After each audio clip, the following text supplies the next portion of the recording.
Well, hey, church, this last Sunday we learned to save people, serve people. So tonight I'm going to throw out the challenge that you would serve one another in your family groups, your small groups, call somebody up on the phone and do a little bit of discipleship with one another using the SOAP method, which is simply an acronym that helps us learn to study Scripture together. S stands for reading some Scripture and seeing what it says. O stands for making observations about it, and then A, some applications you can make to your own life, and then P stands for prayer. And so I'm going to read you a scripture and do some of that work for you. You may have your own scripture, and you can do that same thing with your family group. But as we learned about service, it comes from a great passage in Matthew chapter 20. Beginning in verse 20, it says this: Then the mother of Zebedee's sons approached him with her sons, and she knelt down before Jesus to ask him for something. "What do you want?" he asked her. "Promise," she said to him, "that these two sons of mine may sit one on your right and the other on your left in your kingdom." And Jesus answered, "You don't know what you're asking. Are you able to drink the cup that I am about to drink?" And they're like, "We are able," they said to him. As I thought about that, I thought that was so interesting. Imagine asking these disciples that same question after Jesus dies on the cross and they're all huddled together in their homes hiding from the authorities.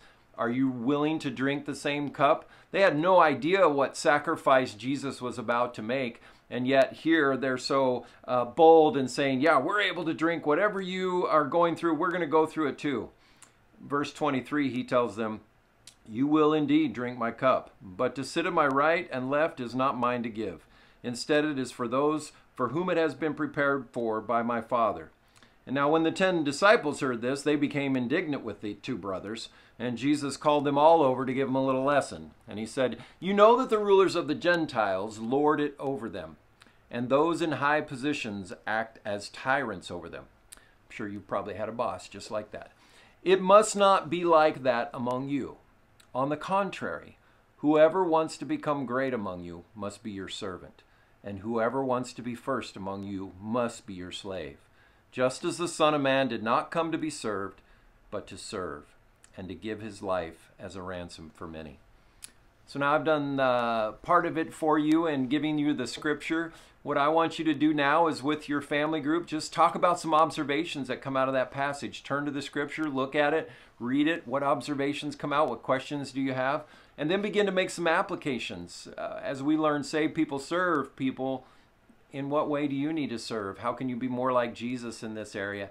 And then finally, just spend some time praying with one another. Say, how can I pray for you? And it's as simple as that to begin discipling one another, to serve one another this week.